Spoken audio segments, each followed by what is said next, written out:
Okay, good afternoon to everyone. What is the name of the lesson? The fundamental unit of life. Fundamental unit of life. Oh, ये तो screen गड़बड़ है.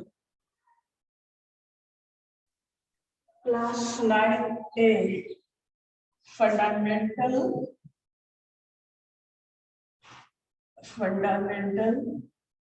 unit of life.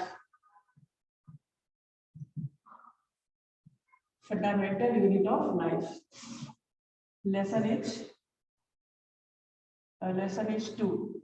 No, 5. Lesson 5. That day you had seen there were 3 types of solutions: hypotonic, then isotonic, and hypertonic solution. Let me explain you once more about the hypotonic and isotonic and hypertonic solutions. और 2 words हम लोग और पढ़े थे, osmosis and diffusion. सबसे पहले तो copy ready करो, वहां पर हम लोग पढ़ेंगे difference between osmosis and diffusion. तो सबसे पहले डिफ्यूजन लिखेंगे, ठीक है? वर्ड लिखो diffusion, right it, diffusion.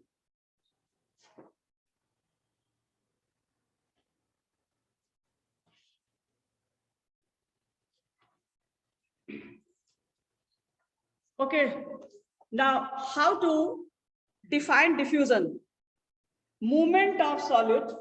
First, let me write down movement of solute.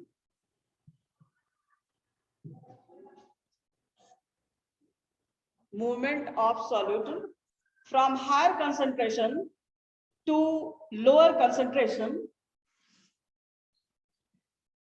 From higher concentration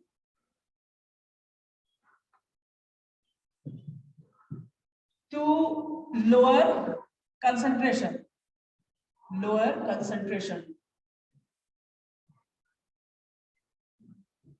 Okay, now you will write for osmosis also. In this movement of solvent,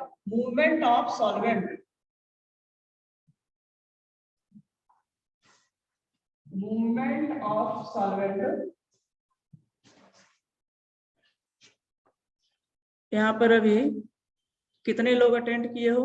बस 3 का 3 है.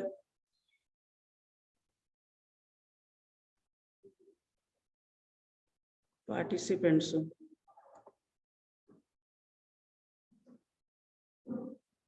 वही 3 है, ठीक है? Movement of solvent from lower to higher concentration. From lower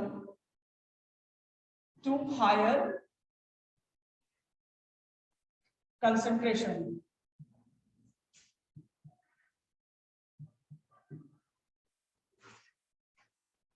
Now let me explain you. सबसे पहला में देखो यहाँ पे movement, first one is diffusion. ऐसा तो केमिस्ट्री का डिफ्यूजन पढ़ा ही है. अब ये बायो के सेंस में जो है movement of solute from higher concentration to that of lower concentration. जैसे कि गैस के केस में हम लोग देखते हैं, गैस के केस में अब कहीं ज्यादा कार्बन डाइऑक्साइड मान लो सेल में हो गया हो, तो वो क्या होगा? It moves from higher concentration to lower concentration. Cell जो है, कार्बन डाइऑक्साइड जो है सेल से बाहर निकलेगा, ठीक? और दोनों तरफ. तो यहाँ पर ये मूवमेंट ऑफ सॉल्यूट है. गैस जो है सॉल्यूट कहलाएगा. तो गैस का यदि कंसेंट्रेशन कार्बन डाइऑक्साइड का सेल के अंदर जाता है तो कार्बन डाइऑक्साइड बाहर की ओर निकलेगा, ठीक? मतलब higher to lower concentration. Next case में है ऑस्मोसिस. ऑस्मोसिस के केस में यहाँ पर सॉल्वेंट की बात की जा रही है. सॉल्वेंट मान लो कि पानी है, ठीक? पानी तो एक सॉल्वेंट की तरह काम करता है. It moves from lower to higher concentration. मान लो कि सेल के बाहर पानी ज्यादा है और सेल के अंदर पानी का मात्रा जो है कम है, और पार्टिकल का मात्रा ज्यादा है, तो क्या होगा कि जो बाहर है यानी पानी का मात्रा ज्यादा है तो लोअर कंसंट्रेशन का कहलाएगा। तो इस हालत में वाटर जो है मूव करेगा from lower concentration to higher, to that of higher concentration. Solvent जो है पानी, let us see from your book also here. यहाँ पर हम लोग जो भी पढ़े थे कल में, various cells from the human body, what is cell made up of and what is structural organisation of a cell, जिसमें प्लाज्मा मेम्ब्रेन और सेल मेम्ब्रेन है। अब यहाँ पर तीन चीज और एक्सप्लेन करना है जो कल में पढ़े थे हम लोग, hypotonic solution, isotonic solution and hypertonic solution. तो सबसे पहले हाइपोटोनिक सॉल्यूशन पढ़ेंगे, समझ में मतलब उसको समझना है, हाइपोटोनिक सॉल्यूशन को समझना है। Late us see here for, इसको लिख लिया ना, बोलो। Yes, ma'am. ठीक है, so let us see here hypotonic solution.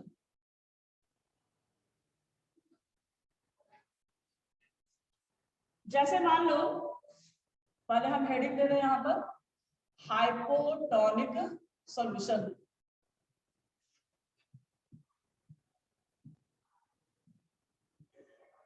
जैसे हम बीकर में कोई सॉल्यूशन लेते हैं, ठीक, बीकर में वाटर लेते हैं, इसमें पूरा में वाटर भरा हुआ है और ये जो है ब्लड सेल है, ठीक, ब्लड सेल है। तो यहाँ पर जो, वो यहाँ पर हम नहीं सो करके मान लो कि यहाँ पर ब्लड सेल है। अब इस केस में देखना है कि पानी अंदर की ओर जाएगा या बाहर की ओर जाएगा। तो हाइपोटोनिक सॉल्यूशन की सबसे पहले हम बात करें। ऐसे केस में जो पानी है, कल हम लोग ये पॉइंट किए थे, ऐसे केस में जो मीडियम है surrounding the cell as a higher water concentration, यहाँ पर पानी का मात्रा ज्यादा है और सेल के अंदर पानी का मात्रा कम है, ठीक है। यहाँ पर ब्लड सेल दिखाया गया है, सेल के अंदर पानी का मात्रा कम है, ठीक। यहाँ पर वाटर इज मोर, मतलब concentration of water is more. नजर आ रहा है, क्लियर नजर आ रहा है? Yes, ma'am. ठीक है, तो अब हमें डिसाइड ये करना है कि पानी किस ओर बहेगा। तो यहाँ पर हाइपोटोनिक सॉल्यूशन है, किस तरह से बहेगा देखो। If the medium surrounding the cell has a higher water concentration than the cell, meaning that the outside solution is very dilute, पानी का मात्रा ज्यादा है, इसका मतलब dilute solution. The cell will gain water by osmosis. और ऐसे case में सेल जो है वाटर जो है एंटर करेगा सेल के अंदर, जिधर ज्यादा पानी है उस वहां से पानी जो है एंटर करेगा सेल के अंदर। तो अब इसमें क्या बदलाव आएगा, इसमें क्या बदलाव आएगा ये दोबारा हम दिखा रहे हैं कि बाद में जो बदलाव किया है। ओ हाँ, दिखलाई तो पड़ रहा है। तो यहाँ पर change occurs, change that occurs, change that occurs में है, ये जो है सेल हमारा दिख रहा है, यहाँ पर जो है इतना छोटा छोटा सेल, इतना छोटा छोटा सेल है, लेकिन इस केस में क्या होगा, cell will get solid, okay. पानी यहाँ पर एंटर करेगा सेल के अंदर और cell will get solid, cell will cell फूल जाएगा, ठीक है। वाटर देख ले पहले भाई, वाटर एंटर्स द सेल, थोड़ा सा खिसका देते हैं यहाँ पर से, नजर आएगा। ओ इधर जाएगा, हाँ, वाटर एंटर्स द सेल। इसको लिख सकते हो, लिखो थोड़ा सा चित्र बना करके लिखना। देखो वहां पर सेल का साइज जो है बढ़ गया, सेल विल स्वेल।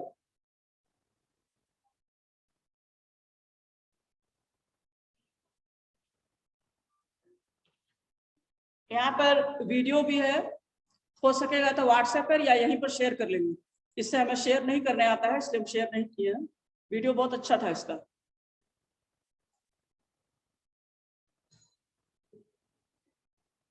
तो ड्रॉ कर रहे हो, ये चीज समझ में आया यहाँ पर? जिधर पानी का मात्रा ज्यादा होगा ना, पानी सेल के अंदर आएगा ऑस्मोसिस मेथड से। ऐसे सॉल्यूशन को हम लोग कहते हैं हाइपोटोनिक सॉल्यूशन। इस सॉल्यूशन को क्या कहते हैं जब पानी बाहर से अंदर की ओर जाएगा? Hypotonic solution. पानी बाहर से अंदर की ओर जा रहा है, सेल के बाहर कंसंट्रेशन ज्यादा है पानी का, मतलब पानी का मात्रा ज्यादा है, सॉल्वेंट का मात्रा ज्यादा है, तो ऑस्मोसिस से वो अंदर जाएगा। अभी ऑस्मोसिस का जो डेफिनेशन बताया उसके अनुसार। Next, water molecules are free to pass across the cell membrane in both directions, but more water will come into the cell than will leave. Cell के अंदर ज्यादा पानी जाएगा। The net overall result is that water enters the cell is likely to swell up. Cell is likely to swell up. इस तरह से cell जो है swell हो जाएगा।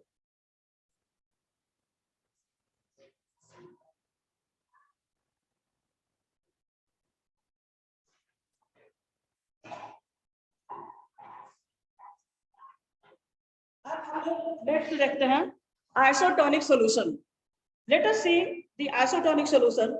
If the medium has exactly the same water concentration as the cell, यदि medium में exactly same water concentration, मतलब अंदर और बाहर वाटर का कंसंट्रेशन, वाटर जो है सेम मात्रा में है, मतलब कंसंट्रेशन ऑफ वाटर, जितना नंबर ऑफ पार्टिकल्स अंदर घुला हुआ है उतने नंबर ऑफ पार्टिकल्स बाहर भी घुला हुआ है। पानी जितना मात्रा में अंदर है और पानी उतने मात्रा में बाहर है।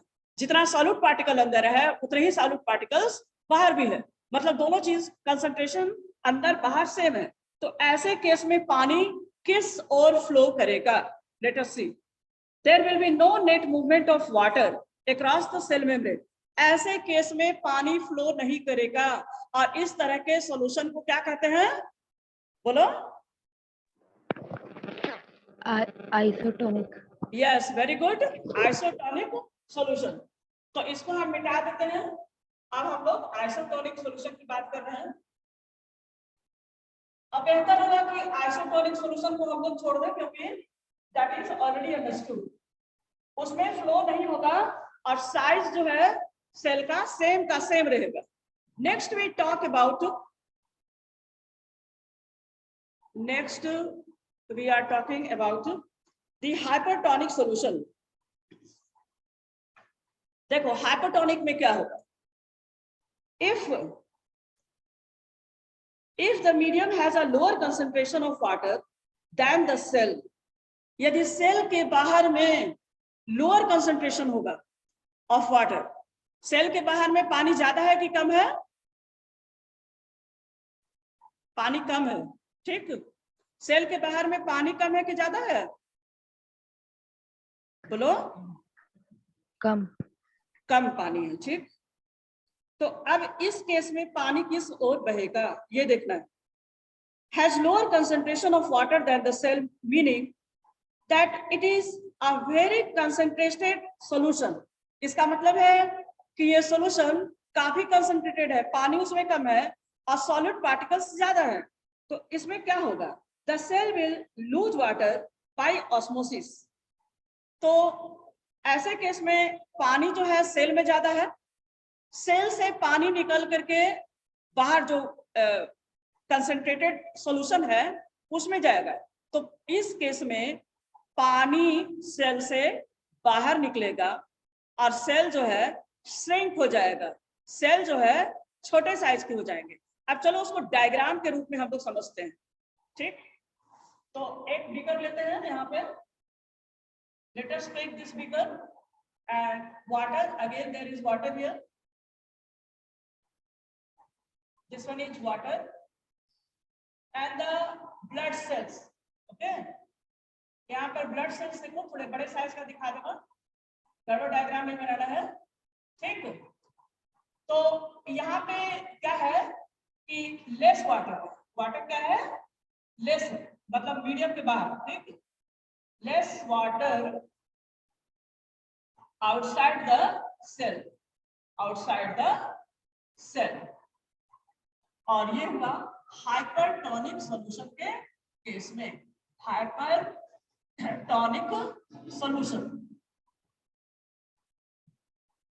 इस केस में, hypertonic solution, hypertonic solution. Water is less and here water is more. In the cell water is more. In the cell water is more. अच्छा, किसी तरह से ये डायग्राम को बना, तो जो लिखा हुआ है वो स्पष्ट नजर आ रहा है कि नहीं आ रहा है? हम राइटिंग सुधारते हैं थोड़ी, दिख रहा है? ठीक है, ठीक है मैम, क्लियर है। हाँ, रोशनी के कारण भी थोड़ा सा धुंधला आ रहा है। अच्छा, अब हम लोग नेक्स्ट में देखते हैं कि चेंज क्या हुआ, change that occurs.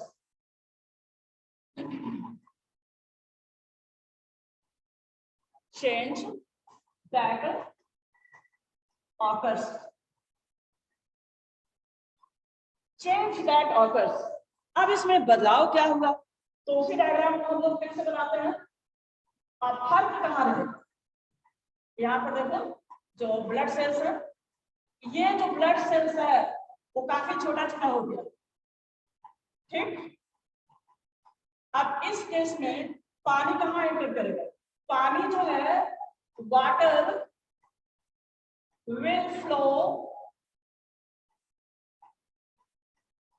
From the cell, from the cell to outside, that is medium.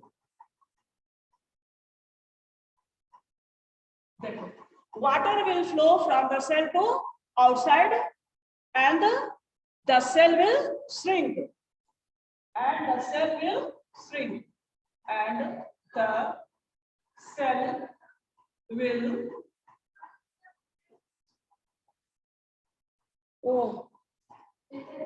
फिर जो है थोड़ा सा खिसकाना पड़ेगा।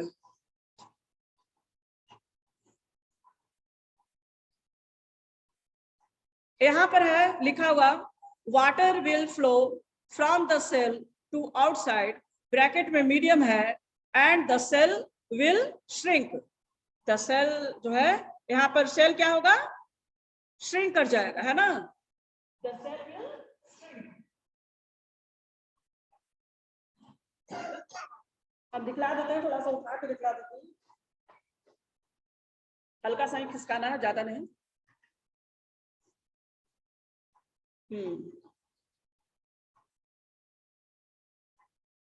ठीक है, विजिबल है, ठीक। Water will flow from the cell to outside medium and the cell will shrink. तो ऐसे सॉल्यूशन को हम लोग किस तरह का सॉल्यूशन कहेंगे,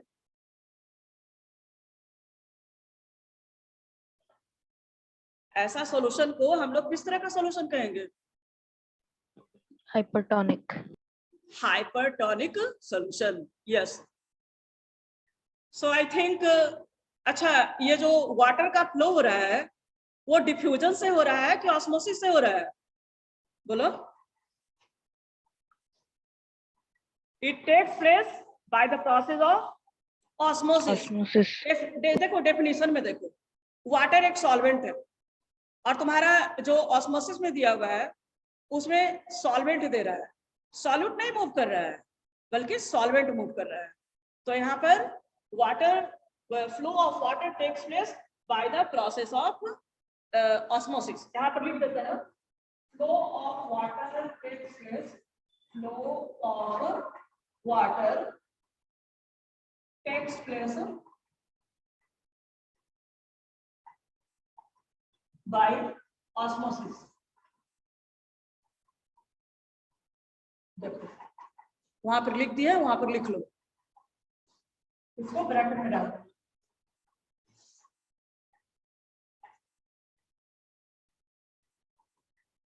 ठीक है, वीडियो भी भेज देंगे, वीडियो देख करके समझना। नेक्स्ट में हम लोग बात कर रहे हैं दी ऑस्मोसिस। ये डायग्राम बना लिया, डायग्राम बनाओ, यस मैम बना लिए। और जो लिखा हुआ है वो भी लिखा गया। ठीक है, चलो बढ़ते हैं आगे। Osmosis is a special case of diffusion through a selectively permeable membrane. Selectively permeable membrane, अब यहाँ पर क्वेश्चन भी दिया हुआ है कि हम लोग जो मेम्ब्रेन, जो भी सेल मेम्ब्रेन है, प्लाज्मा मेम्ब्रेन है, उसको सिलेक्टिवली परमिएबल मेम्ब्रेन क्यों कहते हैं? ऐसा इसलिए कहते हैं कि वो कुछ सिलेक्टेड चीज को ही पार होने देता है, ये नहीं कि कोई भी चीज पार हो गया, सेल से बाहर निकल गया, सेल से अंदर निकल गया। तो नेचर दैट, यहाँ पर जो पार्ट जो कंट्रोल कर रहा है flow of substances, that is the cell membrane, and therefore it is known as selectively permeable membrane. उसको क्या कहते हैं? Selectively permeable membrane. Yes, selectively permeable membrane. अच्छा, अब देखो, एक एक्टिविटी दिया हुआ है, एग्जाम्पल एक्टिविटीज का बहुत अच्छा है, उन एग्जाम्पल्स को देखो। Activity 5.3, osmosis with an egg, remove the shell off an egg by dissolving it in dilute hydrochloric acid. जो एग का सेल बना रहता है वो कौन सा केमिकल का रहता है? कौन सा केमिकल का रहता है? एग का शेल जो है सफेद कलर का और वो व्हाइट कलर का, और वो थोड़ा सा रिजिड रहता है, तो कौन सा केमिकल रहता है? कैल्शियम कार्बोनेट रहता है ना, बोलो। Yes ma'am. Which chemical is it? Calcium carbonate. Calcium carbonate. ये कैल्शियम कार्बोनेट को यदि हम एसिड के साथ रिएक्ट करें, जैसे कि हाइड्रोक्लोरिक एसिड है, तो हाइड्रोक्लोरिक एसिड उसको घोल लेगा, कैल्शियम कार्बोनेट को डिसॉल्व कर लेगा। ठीक, तो क्या होता है, जब उसका जो रिजिड पार्ट है, जो कड़ा पार्ट है एक का, वो निकल जाएगा, तो वहां पर क्या बच जाएगा? एक लेयर बच जाएगा पतला थिन, जो कि सॉफ्ट होगा। ठीक, जैसे कि परमिएबल मेम्ब्रेन है। तो remove the shell off an egg by dissolving it in dilute hydrochloric acid. The shell is mostly calcium carbonate. A thin outer skin now encloses the egg. Put the egg in pure water and observe. After 5 minutes, what do we observe? इसको pure water में observe करेंगे हम लोग, डाल देंगे pure water में, और क्या होता है इसको ऑब्जर्व करना है। ठीक, तो ये तो एक्सपेरिमेंट में करके देखना पड़ेगा कि क्या होता है। ऐसे देखा जाए तो पानी में जब डालते हैं तो बाहर में पानी का मात्रा ज्यादा है, वाटर कंसंट्रेशन ज्यादा है, तो क्या होगा कि पानी जो है बाहर से एक के अंदर, वो तो एक तरह से सेलिन है, तो एक के अंदर एंटर कर जाएगा। ठीक, पानी जो है एक के अंदर एंटर करेगा। एक दूसरा दिया है, place a similar D-shelled egg in a concentrated salt solution. दूसरे केस में हम डी-शेल्ड, पहले से उसका हटा हुआ शेल जो है ले लेंगे, इन अ कंसंट्रेटेड सॉल्ट सॉल्यूशन। अब नमक के पानी में डालना है या फिर चीनी के पानी में डालना है। तो जब नमक और चीनी के सॉल्यूशन जो है बाहर है, एक सेल के बाहर में है, उस एक के बाहर है, तो किसका कंसंट्रेशन जो है ज्यादा है? यहाँ पर बात ये की जा रही है कि वाटर जो है, यहाँ पर एक के बाहर वाटर जो है वो कंसंट्रेटेड है कि डाइल्यूट है?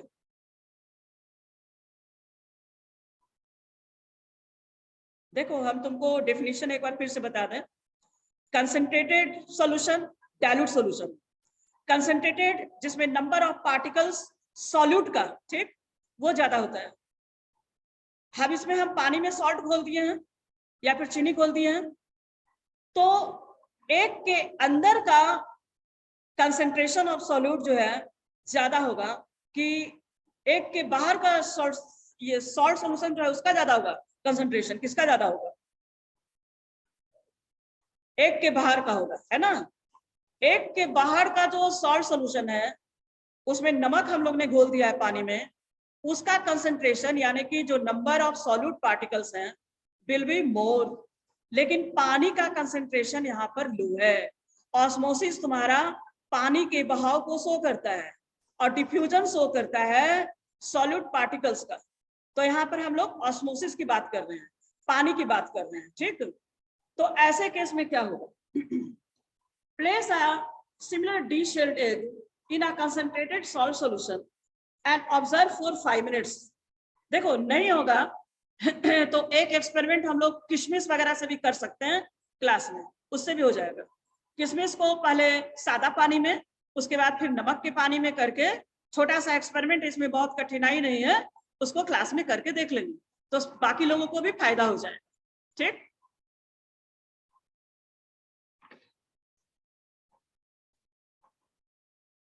एक मिनट जरा सा तुरंत।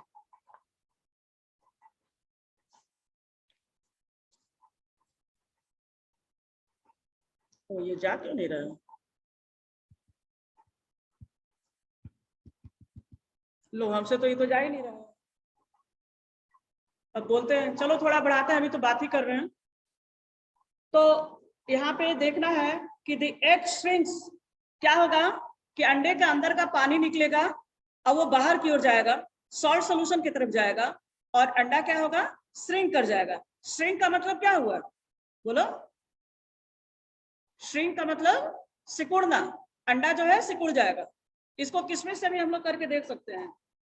तो इसमें कहना वाई, अंडा जो है श्रिंक क्यों कर गया, पानी किस ओर बह रहा है, बोलो तो। अंडा से बाहर की ओर बह रहा है या बाहर से अंडे की ओर बह रहा है, बोलो। अरे बाबा नमक के सोल्यूशन में डूबा हुआ है ना अंडा, और उसका एक शेल नहीं है, तो पानी जो है अंडे से बाहर निकलेगा या फिर बाहर का पानी जो सॉल्ट सॉल्यूशन का पानी है वो अंडे में जाएगा, किसमें जाएगा, बोलो बोलो बोलो जल्दी पानी बोलो। बाहर जाएगा, एग पानी हाँ, जाएगा एग के बाहर। पानी क्या होगा, water passes out of the egg. Yes very good. Water will flow from egg to outside, इसलिए जब पानी निकल जाएगा एग से तो वो श्रिंक कर जाएगा। ये हुआ एनिमल सेल की बात। प्लांट सेल में श्रिंकेज का प्रॉब्लम नहीं नजर आता है क्योंकि उसमें सेल वॉल लगा रहता है। तो यहाँ पर हम लोग एक सेल जो भी है अंडे की बात करें तो वो सॉफ्ट चीज है, और किशमिश के केस में हम लोग ले सकते हैं, वो है तो प्लांट, लेकिन फिर भी देखा जा सकता है उससे। नेक्स्ट में हम लोग देखते हैं, यहाँ पर इतना दूर क्वेश्चन आंसर कर लो ना तो बहुत अच्छा रहेगा। We can also try a similar activity with dried raisins or apricots. तो किशमिश से भी करके देख सकते हैं, और एप्रिकॉट अभी हमको हिंदी में याद नहीं आ रहा है, so you can see that also. Activity 5.4. Now we will see activity 5.4. Put dried raisins or apricots in plain water. पहले हमें सादा पानी में रख करके देखना है, then place them into a concentrated solution of sugar or salt. You will observe the following. उसके बाद उसको सॉल्ट सॉल्यूशन में रख करके देखना है, एंड ईच क्या देखोगे यहाँ पर वो भी लिख रहा है, each gains water and swells when placed in pure water. Pure water में जब डालेंगे तो फूल जाएगा किशमिश, लेकिन however when placed in the concentrated solution it loses water. जब नमक के पानी में रखेंगे तो क्या होगा कि श्रिंक कर जाएगा, उसमें से पानी निकल जाएगा, एंड consequently shrinks. यही चीज होगा तुम्हारा एग सेल में। Unicellular fresh water organisms and most plant cells tend to gain water through osmosis. तो इसी मेथड से जो यूनिसेलुलर फ्रेश वाटर ऑर्गेनिज्म, पानी में रहने वाले जो यूनिसेलुलर ऑर्गेनिजम्स हैं, और most plant cells tend to gain water through osmosis. Absorption of water by plant roots is also an example of osmosis. Plant roots जो absorb करता है पानी मिट्टी से, उस प्रोसेस को भी, वो कौन सा प्रोसेस होता है, बोलो। बोलो कौन सा प्रोसेस से होगा? Osmosis. ऑस्मोसिस। कौन सा प्रोसेस? Osmosis. ऑस्मोसिस। कम से कम आधा अधूरा जो भी समझ में आता है अभी समझ लो, ऐसा नहीं कि मौका नहीं है समझने का, थोड़ा सा एक्सपेरिमेंट से देखने की भी चीज है। जब एक्सपेरिमेंट हम लोग कर लेंगे तो और ज्यादा समझ में आएगा। एक्सपेरिमेंट बहुत डिफिकल्ट भी नहीं है, अंडे से तो नहीं करेंगे लेकिन किशमिश से किया जा सकता है। देन वी विल सी दस डिफ्यूज यहाँ पर और दिया है, absorption of water by plant roots is also an example of osmosis. Thus, diffusion is important in exchange of gases and water in the life of a cell. In addition to this, the cell also obtains nutrition from its environment. और cell अपना nutrition environment से भी लेता है। मतलब जो osmosis process है उससे लेगा वाटर पार्टिकल्स और गैस एक्सचेंज करेगा डिफ्यूजन से। इस तरह से अपना जो जरूरत का चीज है ऑस्मोसिस डिफ्यूजन से पूरा हो जाएगा। different molecules move in and out of the cell through a type of transport requiring use of energy. The plasma membrane is flexible and is made up of organic molecules called lipids. Plasma membrane जो है flexible है and is made up of organic molecules called lipids. क्या कहते हैं उसको organic molecule को?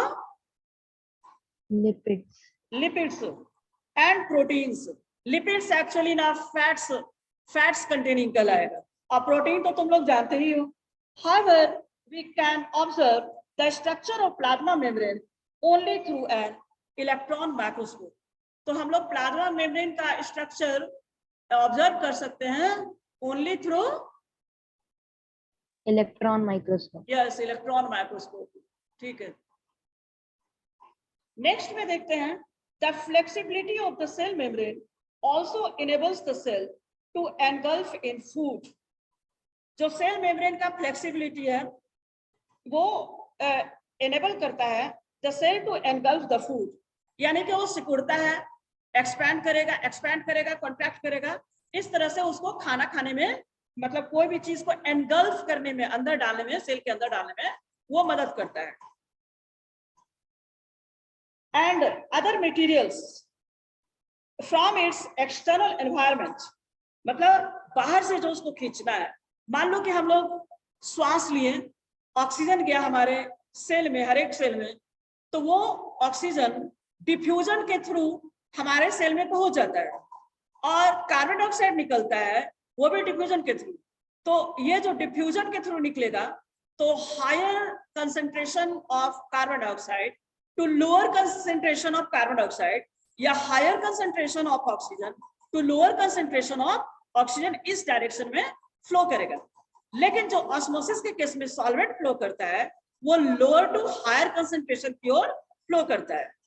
ठीक, इसको एक बार हम लोग फिर से समझेंगे, लेकिन यहाँ पर ये फर्क तो है। यहाँ पर जब सॉल्वेंट फ्लो करेगा तो लोअर कंसंट्रेशन से हायर की ओर फ्लो करेगा। नेक्स्ट में हम लोग देखते हैं the plasma membrane, the flexibility of the cell membrane also enables the cell to engulf food, और इस मेथड को हम लोग कहते हैं एंडोसाइटोसिस। तुम्हारे बुक में मिला पेज नंबर 60 पे सेकंड कॉलम एकदम नीचे में एंडोसाइटोसिस मिला सबको। देखो ये वर्ड है हमारा एंडोसाइटोसिस, यहाँ पर हम लिख रहे हैं। हाँ यहाँ पर काफी जगह है, इसमें मिल गया endocytosis. Have you found this word? ये मिला वर्ड, बोलो। यस मैम मिल गया। हाँ, तो एक क्वेश्चन यहाँ पर लिख लो। कल तो हाइपरटोनिक हाइपोटोनिक सब दिए थे। क्वेश्चन लिख लो, what is endocytosis? What is endocytosis? एक बार फिर से हम लोग एंडोसाइटोसिस को देख लेते हैं। The flexibility of the cell membrane also enables the cell to engulf in food and other material from its external environment. Such processes are known as endocytosis. Amoeba acquires its food through such process. तो amoeba एक ऐसा example है जो कि endocytosis से अपना food खाता है या एक्वायर करता है, एनगल्फ करता है. अब इसमें सेकंड क्वेश्चन ऐड कर सकते हो. Name an organism which acquires its food. Name an organism which